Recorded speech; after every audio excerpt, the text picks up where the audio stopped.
Hey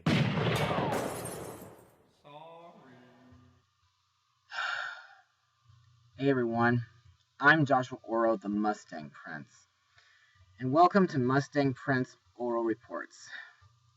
And boy, do I have a real doozy for you today. But to start things off, let's discuss about the late Gene Parker Shepard Jr.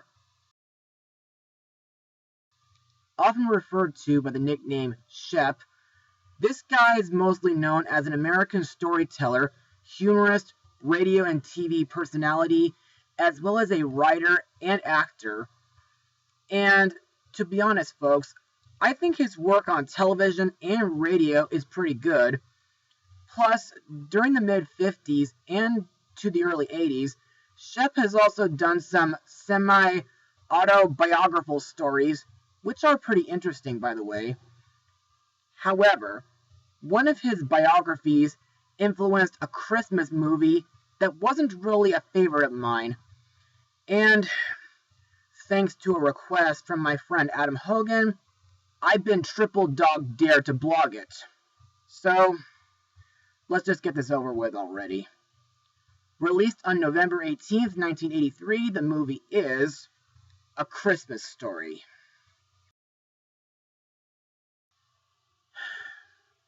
Now let's get started. This holiday movie follows the wintry exploits of youngster Ralphie Parker, who spends most of his time dodging a bully and dreaming of his ideal Christmas present, which happens to be a Red Ryder BB gun. Frequently at odds with his cranky father, but discomforted by his doting mom, Ralphie struggles to make it to Christmas with his glasses and his hopes intact. So, what are my thoughts? Well, like I said, it is one of my least favorite Christmas films, but at least it's not as bad as Elf or 8 Crazy Nights. But, let's move on to Mustang notes. Now, as stated earlier, the screenplay for A Christmas Story is based on material from Gene Shepard's collection of short stories, which is called In God We Trust, All Others Pay Cash. 3 of the semi-autobiographical short stories on which the film is based on were originally published in Playboy magazine between 1964 and 1966. Shep later read Duel in the Snow or Red Ryder Nails in the Cleveland Street Kid, and told the otherwise unpublished story Flick's Tongue on his WOR radio talk show, as can be heard in one of the DVD extras. Bob Clark states on the DVD commentary that he became interested in Shepard's work when he heard Flick's Tongue on the radio in 1968. Additional source material for the film, according to Clark, came from unpublished short stories that Shepard told live audiences on the college circuit. The film is set in Hammond, Indiana, which is a fictionalized version of Shepard's hometown of Hammond, near Chicago. However, the film was shot in Cleveland and several other locations in Ontario, and there were a couple scenes, like the parade scene and the Santa Claus scene, that were filmed near Higbee's. Also to note, over the years, the film has become a seasonal classic in North America and is shown numerous times on television, usually on the networks owned by Turner Broadcasting System, as well as on TNT and TBS.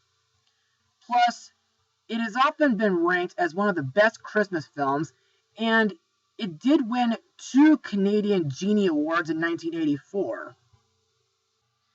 Anyway, one of the reasons why I didn't like this movie is because when I first watched this movie with my family during the Christmas of 2002, it didn't really leave too much of an impact on me.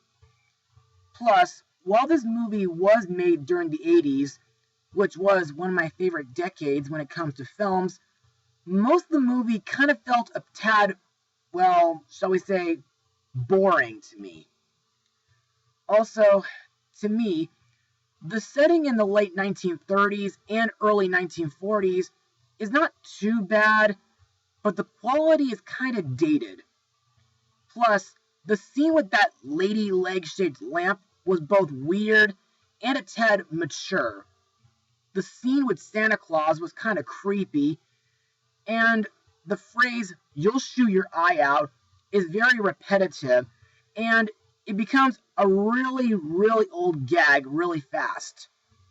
Plus, the ending was very pathetic, with the bump-ass dogs ruining the Parkers' Christmas dinner, and they have to go out to Christmas dinner Chinese-styled.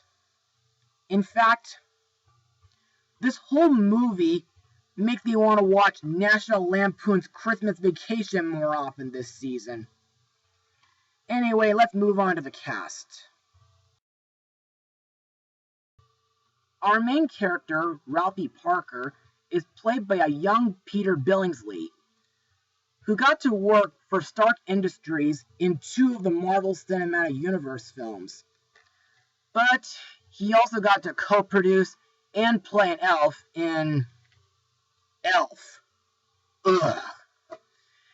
Anyway, in my eyes, Ralphie may seem like a bright young boy, and I do like that he's a fan of the little orphan Annie, but I think Peter Billingsley's acting in this film is kind of bland. But on the other hand, I do like his narration provided by Gene Shepard himself. In fact, I wonder what it'd be like if Shepard's short stories were ever made into audiobooks. Next we have Ralphie's little brother, Randy, played by Ian Petrella.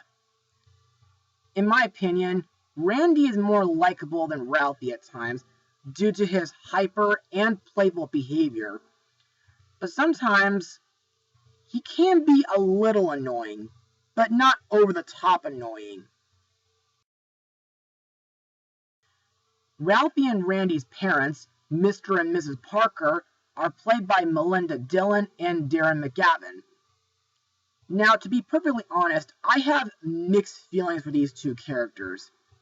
I mean, yes, I do understand their roles as parents, but there are a couple scenes with them that I didn't like. For example, Old Man Parker is not just cranky at times, but he doesn't really pronounce fragile correctly, and he thinks it's an Italian word, and Mrs. Parker not only disapproves of Ralphie's desire for a BB gun, but she also overdresses Randy in too much winter clothes. But what's worse, she washes Ralphie's mouth out with soap after he accidentally slips out a swear word, and she informs Schwartz's mom over the phone, who in turn loudly shrieks. Next we have Ralphie's classmate, Flick, played by Scott Schwartz. Not much to say about this kid other than the fact that he got triple dog dared to lick the flagpole, which eventually got his tongue frozen to said flagpole. Ouch. Next we have Schwartz, played by R.D. Robb, who got to be in the 1996 film version of Roald Dahl's Matilda. This kid can be mischievous at times throughout the movie. I mean, yes, he did triple dog dared Flick to put his tongue on the flagpole, but I'm kind of glad that he got his comeuppance when Ralphie blames him for teaching him the 4-lettered F word. Next we have the bullies for the film, Scott Farkas and Grover Dill, played by Zach Ward and Yano Anaya. To me, these 2 are kind of similar to Bucky and Buster Holder from Annabelle's Wish, except they're more rougher and they act more like ruffians.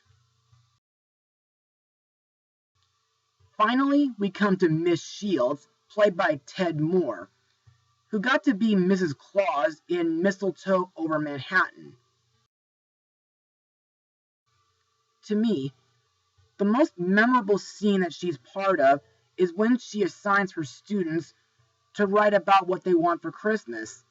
And while Ralphie was honest during his report and was sweet to give her a fruit basket, Miss Shields unfortunately gives Ralphie a C+ on his paper. Oh well, it's better than an F, I suppose. Now let's move on to my final words. Overall, while A Christmas Story may be considered as a holiday classic to most audiences, in my opinion, it's still one of my least favorites.